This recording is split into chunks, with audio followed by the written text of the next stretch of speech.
Hi, I'm Anna Luther, and today I'm going to be talking to you about Google Tour Builder. So Google Tour Builder is an interactive extension of Google Earth available in a web browser, which makes it a lot more convenient than the previously used desktop version. You can create a tour or view tours from the public gallery, and you can make marks on Google Earth and add text, video, or pictures to show one of three types of tours. You can have a hub, which is where all the spots are connected to one central location. So for instance, if I want to tell you about different places I've vacationed, I would take you back to the house I permanently live in and then take you to different vacation spots. You could do a linear tour, which jumps from one spot to another, typically in a chronological order, or if that doesn't fit your criteria, you do not have to have lines, and that would be a disabled tour. So, without further ado, let's go ahead and dive right into the program, and I'll kind of show you how it works and how you can create one. So, all you have to do to access this tour is completely free. You need a Gmail account. You can see right here, I've already logged into my Gmail account. And once you can go from here, you have the About page where you can basically get all your questions answered. So if there's something you want a little more confirmation on, you can come right here after this video to find that.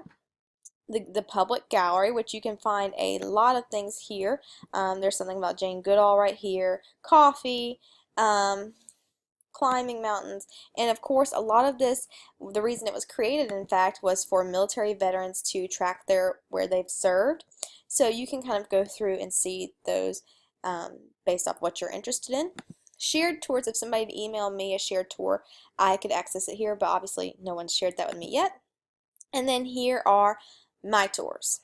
So I created this tour on European geography just to kind of give my students an overview of what they're expected to know as far as physical features in Europe our first student of the year is. So this is kind of time consuming to make, and I'll kind of show you what is going to go on with this. So this is the view that the students will see, and as I've stated, I'm not done with it yet, but I'll show you how to go start from scratch and edit one of these locations. So this is just simply the introduction page. And I just told them this is what you need to know for European geography. After that, all you have to do is click next, and this is the same tour that your students will see, and you can see that the photos and videos are there. I only included a video at the end. And then I added a little summary right here just to kind of make sense of what I've said and shown up here. And then from here they can see this is indeed the Rhine River. They can zoom in, they can zoom out as far as they'd like, just to kind of play around with it and see what the Rhine River is, where it goes, whatever. And when they're done with that, they can just click next. So if I decide that I want to add more about the Rhine River or add anything to the Iberian Peninsula, what I can do is come over here to the right hand side where there are three lines, which are the options. You can also play the full screen. You can export it. I would not recommend it because it's already on your Google account. There's no need for that. You can copy it if you want to make some minor damages or differentiate it for another class, or you can edit it. So that's what I'm going to show you right now. You can take away the view. So if I'm like, oh, this is too far, they can't really see what the Iberian Peninsula is, I can zoom in right here so they can see indeed it's the peninsula we're Spain and Portugal on, and lock this view. Then I can add my title here. If I decide I don't want a picture here, I can do that here. And then it will resize the pictures if you customize it like I have, so just be aware of that. All you have to do right here is add your photos and videos. If you have selected saved things, these are YouTube videos that I've previously created. Upload photos, upload videos, or you can search right from Google and add in as you would like. So as I was saying, you could do particular months and days if that's relevant to what your activity. You could do that. You can change your icon. Here's the ones that they give. If you want to customize, you just have to have a JPEG link, which is available on Google Images if you right-click it. Or you can do an advanced option and add a KML or KMZ chart, which I will talk about in just a moment. So in Google Tour, all I have to do is say, okay, I'm done editing. And then if I want to share, I can do this. You can see I've already shared it with several people. I can do it with a link, an email, whatever I prefer. And then if I'm done with that, I just go home right here, and that's where it will be under my tours. So let's get back to justifying why is this a good tool and how does this enhance learning. So you really have as much liberty to do with what you like with Google Tour Builder. You can introduce a topic and have it just kind of show students, guide them for what you might be doing, or you can go all the way to having students create a project either individually or with a group.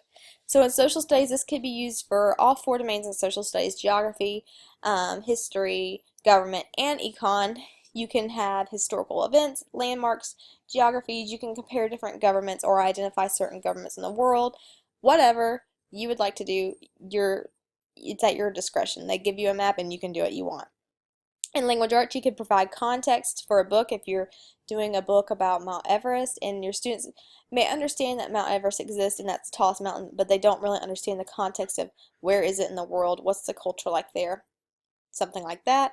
In mathematics, you can have students visit different locations and solve math problems that coordinate to the location, or help them teach scale factor, or you could have some kind of budgeting thing where they have to get from point A to point B and they've got to figure out how to do so. Science, you can do it with biomes, earthquakes, you can even go underwater. So there are limitless options that it can be used for, and it can be used in pretty much any content area that you would like. With the video feature, you can even add music, and you could do history of music, or you could do whatever you wanted. So the 4 C's are a huge part of Google Tour Builder, and this is at your discretion on how deep you go with them. So creativity, obviously, if they're adding in their own photos, their own videos, their own text, they're creating this from scratch. They're adding their uniqueness and their thumbprint to that.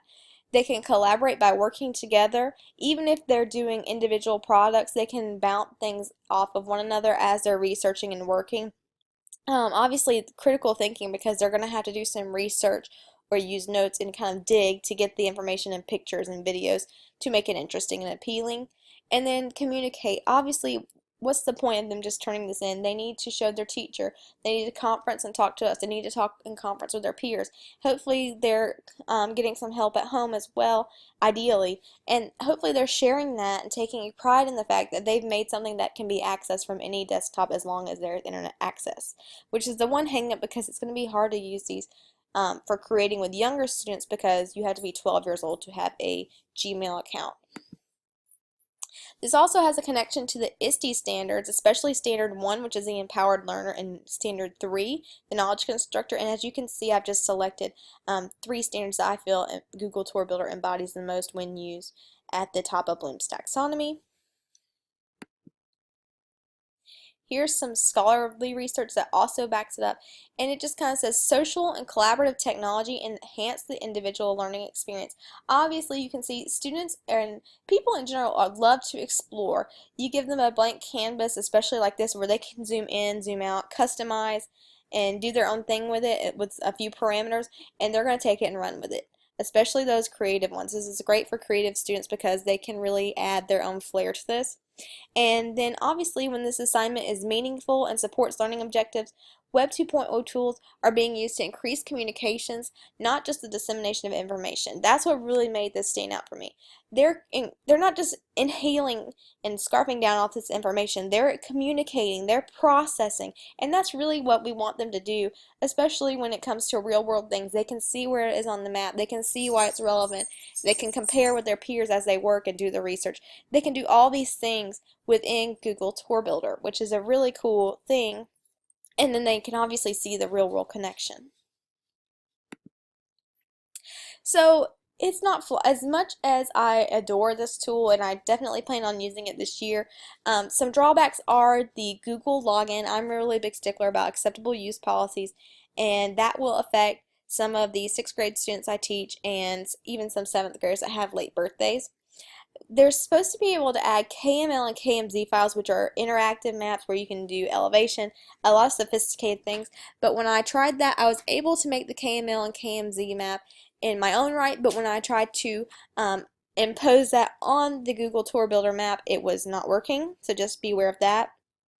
And I wish that there was a larger gallery where you could see to kind of just get more of a scope, because I know there's more out there. I wouldn't even mind personally if you could set mine to public and then just have a gallery that you could search. Obviously that might cheapen the value of the ones that they authorize. But it would be nice, especially for teachers, to see different tour builders that other teachers had made or other students had made, things like that. If that were an option, that would be appealing for sure.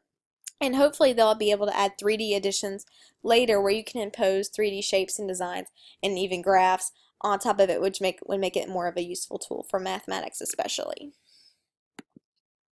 So previously I had stated some research that I had found, and these are just the formal references for where they are. I hope you enjoyed learning about Google Tour Builder and see the value that it has not only in a social studies classroom but across the curriculum and even across elementary all the way to post-secondary education. Thank you for watching.